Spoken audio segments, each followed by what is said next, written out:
20-25 বছরেও বাংলাদেশে ইসলামপন্থী কোনো রাজনৈতিক দল ক্ষমতায় আসতে পারবে না, ক্ষমতায় আসলেও টিকে থাকতে পারবে না বলে মন্তব্য করেছেন ডাকসুর সাবেক ভিপি গণ অধিকার পরিষদের সভাপতি জনাব নুরুল হক নূর সাহেব।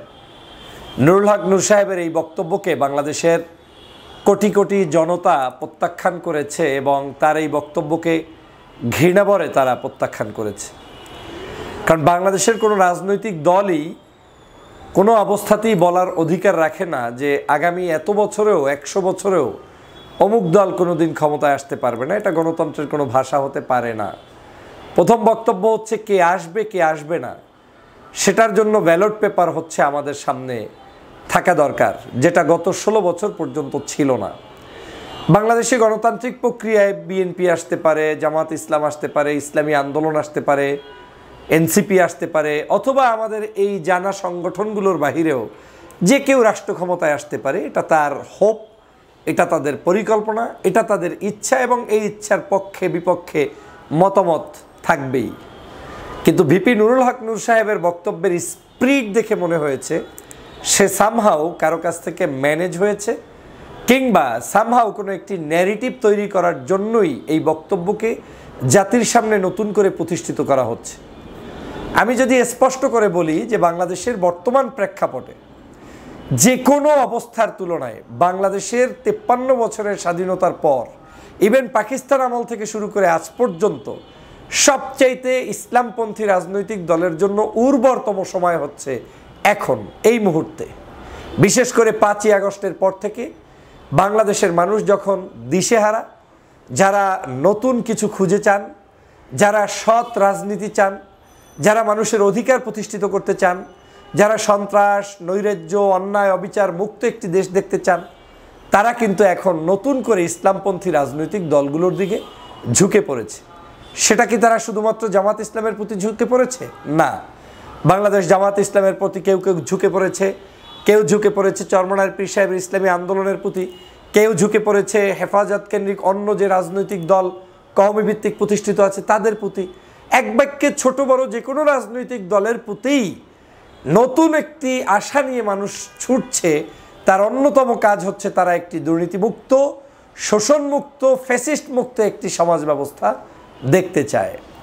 তো যখন বাংলাদেশের উর্বরতম একটি সময়, সেই সময় আপনি বলছেন যে আগামী 20-25 বছরেও ইসলামিক রাজনৈতিক দল এদেশে আসতে পারবে না, আর আপনি নিজে নিজ দায়িত্বে বিভিন্ন ইসলামিক সভা সমাবেশে গিয়ে চোখের সামনে দেখে এসেছেন, লক্ষ লক্ষ মানুষ বক্তব্য দিয়েছেন। আজকে এই বক্তব্য আর সেই জায়গাগুলোতে আপনার যাওয়া এবং আগমনগুলোর মধ্য দিয়ে আপনি কি ইসলামপন্থী রাজনৈতিক দলগুলোর বার্তা নিজের চোখে দেখে আসেন নাই? বাংলাদেশের মানুষ যেটা চাবে সেটাই তো আমরা চাই। যদি ভিপি নুরুল হক নূর সাহেব আপনি মনে করেন যে বাংলাদেশের মানুষের ভোটাধিকার নিশ্চিত করতে হবে, তাহলে আপনি বলতে পারেন না যে ইসলামপন্থী দল 20 বছরেও আসতে পারবে না। কারণ ভোটাধিকার নিশ্চিত করতে গেলে ভোটের মাধ্যমে জনগণ যাকে দিবে সে আসবে। আপনি কি করে জানলেন যে তাদেরকে আসতে দিবে না? তার মানে আপনার কাছে গোপন কোনো মেসেজ আছে যে বিদেশি কোনো অপশক্তি হয়তো ইসলামপন্থীদের উত্থান থাকলেও তাদেরকে দাবিয়ে রাখতে চায়, এক, অথবা কোনো একটি অপশক্তি কাউকে নতুন করে তৈরি করতে চায় যেই জায়গাটায় আপনাদেরকে লিঙ্ক আপ করাতে চাচ্ছে বা দিচ্ছে বা কনফার্ম হয়ে গিয়েছেন, দুই, অথবা হতে পারে বাংলাদেশের আপনাদের রাজনৈতিক সংগঠনগুলোর নেতাকর্মীদের দুই-একজন সিনিয়র দুই-একজনদের চাপে পড়ে আপনি যে কোনো মূল্যে অন্য আরেকটি জোটে যাওয়ার যে একটা প্রক্রিয়া, তার একটা সূচনা ভূমিকা আপনি এই বক্তব্যের মাধ্যমে দিয়েছেন। এটা ভেরি ক্লিয়ার, না বোঝার কিছু নাই। রাজনীতিতে আপনি স্বাধীন রাজনীতি করার অধিকার আছে, বিএনপির সাথে জোট করার অধিকার আছে, জামাতের সাথে জোট করার অধিকার আছে, এর বাহিরেও বাংলাদেশের এনসিপি সহ যে কারোর সাথে কথা বলার অধিকার আছে। This is name call politics, আপনি অবশ্যই করবেন। কিন্তু আপনি যখন সেই পথগুলোতে যাবেন, যাওয়ার পথ প্রশস্ত করার উদ্দেশ্যে যদি কোনো একটি রাজনৈতিক মহলকে কটূক্তি করে বক্তব্য দিয়ে যান, তাহলে সেটা জাতির কাছে আপনাকে প্রশ্নবিদ্ধ করবে। আপনাদের ব্যক্তিগতভাবে অত্যন্ত পছন্দের একজন মানুষ আপনি, আপনাকে পছন্দ করি, আপনার কার্যক্রমগুলোকে অ্যাপ্রিসিয়েট করি, একজন নেতা হিসেবে আপনি উদীয়মান জাতির নেতৃত্ব দিবেন সেটা আমি প্রত্যাশা করি। আপনারা হারিয়ে গেলে এ সমাজের অনেক কিছুই হারিয়ে যাবে। কিন্তু যেই পথে হাঁটছেন সেই পথে হারিয়ে যাওয়ার সম্ভাবনা অনেক বেশি।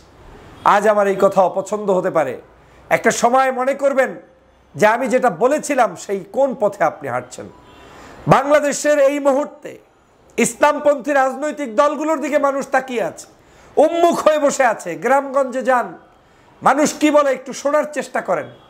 যদি এখন মনে করেন যে না, তাদের সমর্থন ঠিকই আছে কিন্তু ক্ষমতায় যেতে পারবে না, তাহলে পারবে না কেন? তাহলে কারণ নিশ্চিত করতে হবে। তার মানে ষড়যন্ত্র করছে। তাহলে কি আপনি কি সেই ষড়যন্ত্রের মধ্যে কেউ ঢুকে গিয়েছেন কিনা, যে ইতিমধ্যেই প্রবেশ করে ফেলেছেন, এখন সেখান থেকে বের হওয়ার রাস্তা নাই? কোনো একটা এমপির জন্য কিংবা মন্ত্রীর জন্য। আপনাদের দলের দুই একজনের ব্যাপারে অনেক আগে আমি লেখালেখি করেছি, বলেছিও, এখনো বলতে দ্বিধাবোধ করি না।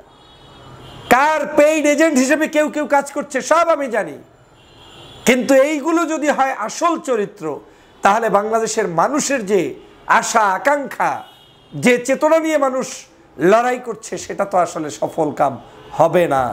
এর মানে এই নয় যে আমার মত মতোই আপনাকে রাজনীতি করতে হবে, মোটেই না। কিন্তু যখন বলেছেন যে এই দল 20-25 বছরেও আসতে পারবে না, সেটা আমি নিতে পারি নাই। এটা আমার বলার অধিকার নাই যে বিএনপি 100 বছরেও আসতে পারবে না, কালকে অমুক দল আসতে পারবে না, না, মোটেই নাই। আমি বলতে পারি তাদের যে কার্যক্রম চলছে, এই কার্যক্রমের উপর ভিত্তি করে মনে হচ্ছে তারা তাদের কাজে ক্ষতিগ্রস্ত হচ্ছে, আপনি সেটা বলতে পারেন। কিন্তু একটা গ্রুপকে আন্ডার এস্টিমেট করে একটি কঠিন মেসেজ আপনি জাতির কাছে পৌঁছে দিলেন কিনা, সেটা আজ আমার সন্দেহ হচ্ছে। এবং আমার মনে হচ্ছে এই মেসেজটা আপনি বুঝে শুনে সজ্ঞানে কারো না কারো প্ররোচনায় পড়ে দিয়েছেন।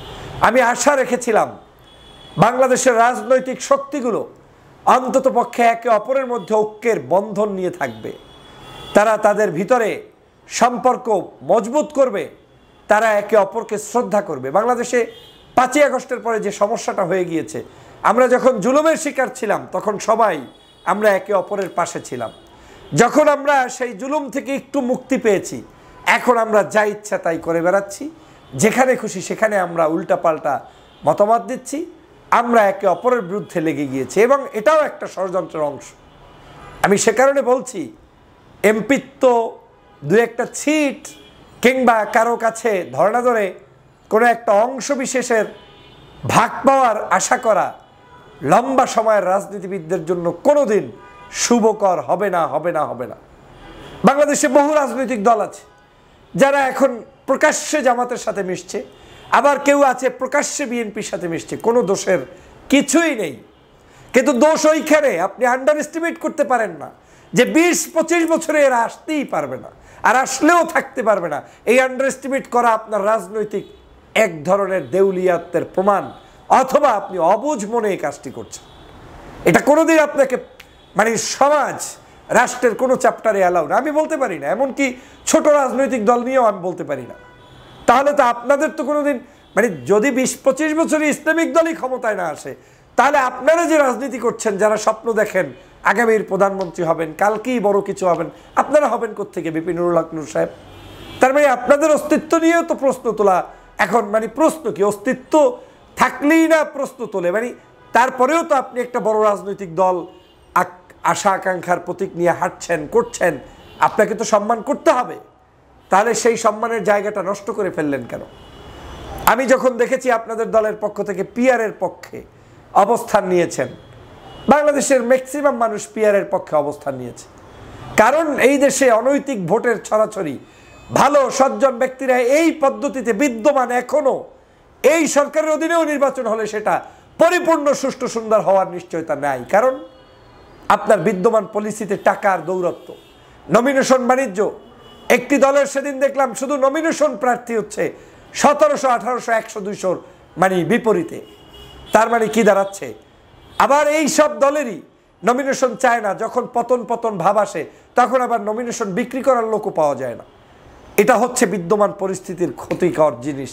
আপনারা পিআরের পক্ষে ছিলেন, হঠাৎ করে দেখলাম উচ্চকক্ষ থেকে নিম্নকক্ষ বাদ দিয়ে এখন উচ্চকক্ষের পক্ষে লড়ালড়ি করছেন, কথা বলছেন। আবার দেখলাম মাঝখানে অন্য আরেকটি সম্পর্ক রক্ষার স্বার্থে পিআর নিয়ে কথাই বলতেছিলেন না। কিন্তু এগুলো খুবই অ্যালার্মিং আমাদের জন্য এবং আমাদের দেশের জন্য। আপনাদের এই কর্মকাণ্ডগুলো কিন্তু জনগণ বোঝে। জনগণকে এত হালকা ভাবার সুযোগ নেই। বাংলাদেশের জনগণকে কোনো অবস্থাতেই আপনারা বোকার স্বর্গে বসবাস করানোর মতো ভাববেন না। বাংলাদেশের জনগণ সঠিক সিদ্ধান্ত সঠিক সময় নেবে। আপনার দলের প্রতি আমার শুভকামনা থাকবে, তবে আমার আশা থাকবে আপনার এই দলের বক্তব্য সকাল সন্ধ্যা ভিন্ন ভিন্ন না হয়। বহুত বক্তব্য আপনাদের পক্ষে দিয়েছি, পজিটিভ দিয়েছি, এখনও দিচ্ছি, কিন্তু আপনাদের বক্তব্যগুলোর মধ্যে যদি সেই ধরনের সততা, নিষ্ঠা, আন্তরিকতা, দেশপ্রেম এবং সবচেয়ে বড় কথা হচ্ছে কিছু পাই বা না পাই সত্যের পক্ষে থাকার মানসিকতা না থাকে, তাহলে কোনো জায়গায় আপনাদের এই রাজনৈতিক শক্তিশালী অবস্থানটা টিকে থাকবে না। আসুন বাংলাদেশকে বিনির্মাণ করার জন্য আমরা সব দলগুলোর মতামতকে অপছন্দ করলেও, যার সাথে যার অমিল থাকলেও দেশের স্বার্থে, জাতির স্বার্থে আমরা হোপ নিয়ে কাজ করি, ঐক্যবদ্ধ একটি দেশ গঠন করার প্রত্যয় ব্যক্ত করি। সেই আশা রেখে বক্তব্য শেষ করছি। আল্লাহ হাফেজ।